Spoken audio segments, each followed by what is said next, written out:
Thank you for joining. Welcome back to the channel. So in this episode, I'm going to be going over the brakes again, but this time I'm going to be bleeding the brakes, trying to get all the air out of the lines.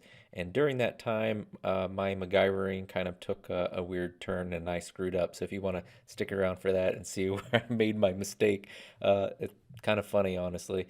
And after that, I do get a delivery and I do an open box, but what I don't show you until the very end is what it's at the bottom of the box. So I was waiting a really long time to get the most expensive item, and it came that day. I was pretty happy. So stick around, see what's happening, and thank you for joining. Alright, so just like the other side before, this one here, I guess, is probably faced, I don't know, probably at 2 o'clock, I would say, here. Maybe even 3 o'clock if you go by the line. We'll still do the rotation and testing and make sure it can rotate without binding after we get it back together, and I believe this is a 6, so I'll have to find that. It looks okay, but it is pretty dirty in here. I could use a little bit of it cleaning with all this stuff. I believe all the access holes are not plugged, so I ordered a bunch of those, and it should keep all the water out so it stops rusting this bad. And of course I can adjust the brakes later, but let's just use some brake clean on here and get rid of the cobwebs. That would be good. I'll try to not hit this because I don't even really have any packing grease, so just the bottom areas, and maybe brush it off and make sure that the cylinders aren't leaking, which they look to be okay right now. Here is the rear. It looks a little bit worn out. I don't know if I have a cylinder mishap here, but I am going to spray this down. It's different than the front. There's no bearing in here, so look at the condition of that. It's a little dirty, but overall pretty good. So I think I will just hit it with brake cleaner into the bucket and just kind of let all this stuff go down, and that's it. After cleaning, the boots are much cleaner. I could probably tell if it was leaking. I also kind of scuffed the surface there to clean it from any kind of high spots of rust and sprayed it out. So I'll do the same to the other side and put it all back together. This is the passenger side rear, and this is why you check your brakes if it's been sitting for a while. So even though I just need to focus on this to bleed the brakes, it's like mud dauber central there. So it would have fallen off at some point and gotten in there and jammed up everything. So now I need to knock it out and clean it up. Alright, so I did the grinding off the camera. So here I have my edge now that will lean up against the top, and now I need to drill a hole. So I basically lined it up with a bit smaller than it, and I'm going to drill the top end of that there, pretty close to here, and see how it goes. Here it is, it's in there. I also put some black hose on the bottom just to kind of keep it in there and try to keep it as tight as possible without falling out. Now I need to look for an adapter hose for that side. It's a little bit bigger than this to adapt to this. So this is like a 1/4, and I'm not sure what size that is, more like 3/8 or something. So, oh well, figure it out. Sorry for the plane noise. Here's the setup. So I have it vacuuming out of the top port. It's a little bit smaller hose adapted here using the other brake catch system. Unfortunately, that's all the hose I had. Otherwise, it'd be running to the store. So that's going to the top nipple here that will be vacuuming out. This is going down all the way into liquid, then coming over here to the bleed screw. So I still have to fill up the item, and then we'll see what happens when I turn this on through this power button if it starts vacuuming out. If I see any liquid at all trying to get to the top of here, which it won't. Obviously, it's not tall enough to do that, just suck liquid out. But I will stop the process if I see a lot of air. But I'm pretty sure this should hold.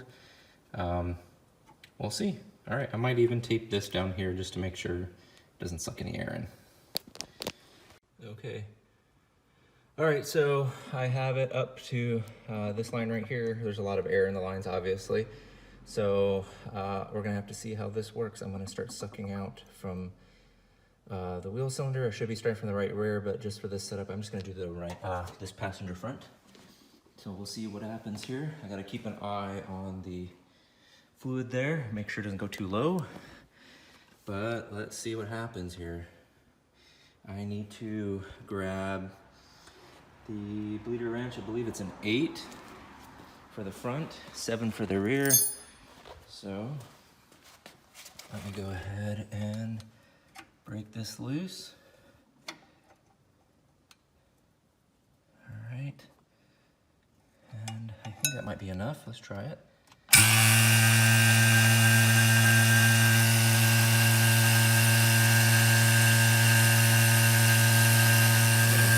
a lot of water in there.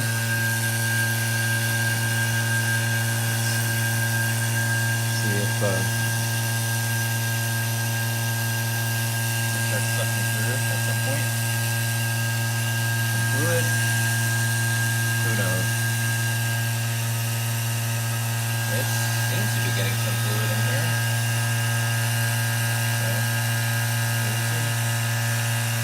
So, let's see what happens here. It is dripping some. You can kind of see it here, but not quite enough. It is mostly sucking air, probably through here. So let me go ahead and tape this up. I believe there's a hole on this side. Let me tape that up and try again. So I put some tape around there to try to possibly help seal that off.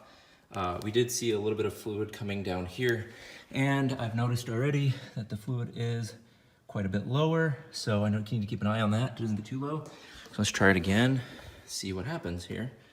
It was at this moment that he knew. He fucked up.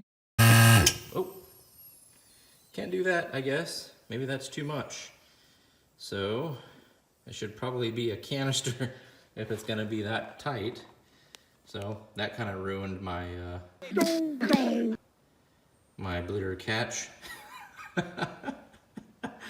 Maybe I should have left the hole in it a little bit.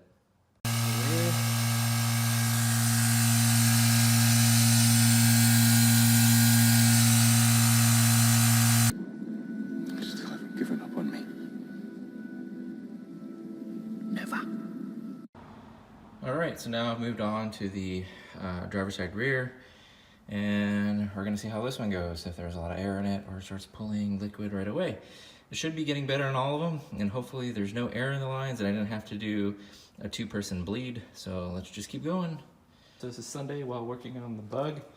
Some stuff came from Jbugs. So I got a whole bunch of stuff from all new grommets, washers, the fender liners and stuff, and the, oh, that's huge, tail light seal. Seems so much bigger than what it is, but I guess that is the right size. Yeah. And yeah, so that is going right here on the window.